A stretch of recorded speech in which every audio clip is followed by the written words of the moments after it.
എല്ലാവരും ക്രിസ്മസിനായി ഒരുങ്ങിയോ? നോമ്പും പ്രാർത്ഥനയും ത്യാഗപ്രവൃത്തികളുമായി നമുക്കൊരുങ്ങാം. ക്രിസ്മസ് എന്ന് കേൾക്കുമ്പോൾ എന്ത് നല്ല മനോഹരമായ ചിന്തകളാണ് നമുക്കുണ്ടാകുന്നത്. മനോഹരമായ മിന്നിത്തിളങ്ങുന്ന നക്ഷത്രങ്ങൾ, പാതിരാ കുർബാന, ക്രിസ്മസ് കരോൾ, എത്ര മനോഹരമല്ലേ? എന്നാൽ ഇന്ന് നമുക്ക് ഒരു ക്രിസ്മസ് വിശേഷം കേട്ടാലോ? ഇന്ന് നമ്മളുടെ ക്രിസ്മസ് വിശേഷങ്ങൾ പങ്കുവെക്കുന്നത് നമ്മുടെ ഇടവകക്കാരനായ PT തോമസ് സാറാണ്. ഹായ് അപ്പച്ച, ഞാൻ ആഗ്നസ്. അപ്പച്ചന് സുഖമാണോ? ഞങ്ങൾ മിഷലിങ്ങിന്റെ ഭാഗമായി അപ്പച്ചനെ കാണാൻ വന്നതാണ്. അപ്പച്ചന്റെ കുട്ടിക്കാലത്തിലെ ക്രിസ്മസ് വിശേഷങ്ങൾ ഞങ്ങൾക്കൊന്ന് പങ്കുവെക്കാമോ? തീർച്ചയായും.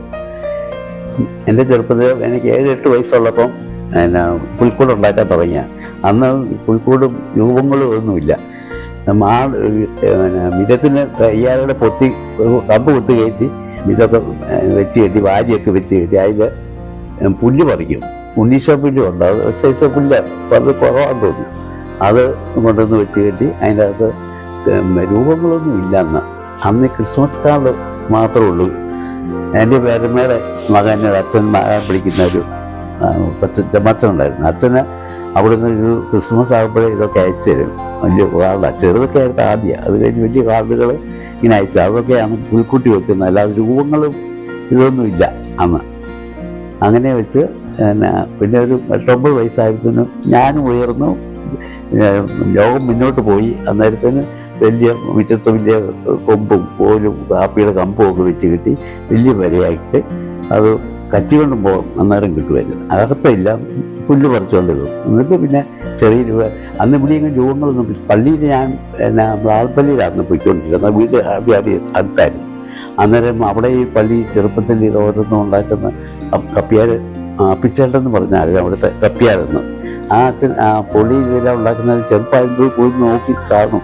എന്നിട്ട് അതുപോലെ ചെറിയ പിന്നീടായപ്പോഴത്തേനും ഈ വിരി വലിക്കുന്ന പള്ളിയിലെ വിരിയില്ലേ, ആ വിരി വലിക്കുന്ന പോലെ ഇതെല്ലാം തയ്ച്ച് സിസ്റ്ററെ കൊണ്ട്, എൻ്റെ സിസ്റ്റർ ഉണ്ടായിരുന്നു, പുള്ളിക്കാരത്തെ കൊണ്ട് തയ്പ്പിച്ച് അത് 2 സൈഡിൽ നിന്ന് വലിച്ചു കഴിയുമ്പോൾ ഇതിലേക്ക് വിരി മാറും.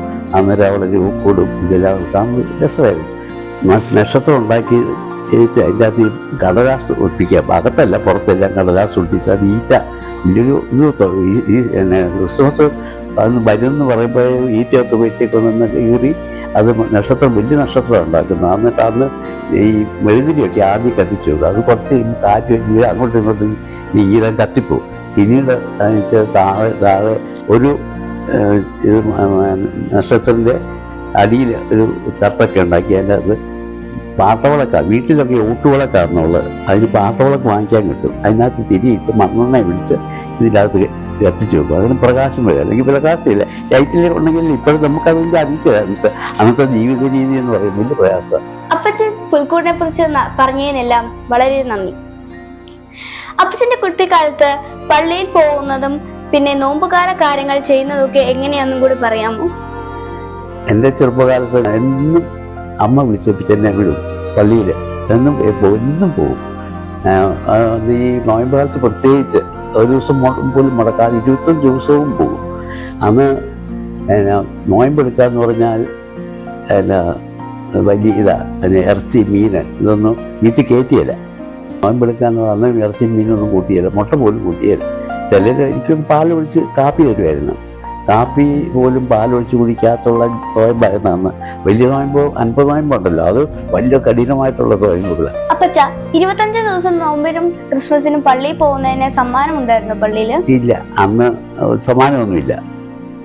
ഇന്ന് മരുന്നവർക്ക് ഒരു താങ്ക്സ്. പിന്നെ ഉണ്ണീശോയ്ക്ക് കൊടുക്കാൻ വേണ്ടി നമ്മൾ ഓരോ സുഹൃദേവം ചൊല്ലി കാഴ്ച വെക്കുക. ഒന്ന് മോതിരം, വള, അന്ന് സിസ്റ്റേഴ്സ് പറഞ്ഞിരുന്ന മാല, അങ്ങനെ ഇതൊക്കെ ആയിട്ടും നമ്മൾ ഓരോ സുഹൃതവും ചൊല്ലി പിന്നെ നോയമ്പൊക്കെ എടുത്ത് കാഴ്ച വെക്കുകയാണ് ഈശോയ്ക്ക് സമ്മാനമായിട്ട് കൊടുക്കുന്നത്. അപ്പച്ച, ഞങ്ങളും പള്ളിയിൽ നിന്ന് കരോൾ പോകാറുണ്ട്. അപ്പച്ചന്റെ കാലത്ത് അപ്പച്ചൻ പോകാറുണ്ടോ? തമിഴിലാണ് ഞാൻ താമസിച്ചത്. തമിഴിൽ അന്നേരം ഈ പെട്രോൾ മാക്സ് സ്റ്റൂളെ വെച്ച് കെട്ടി, അന്ന് പെട്രോൾ മാക്സ് ഉള്ളൂ, ലൈറ്റ് ഇല്ലെന്ന് ഞാൻ പറഞ്ഞില്ലേ.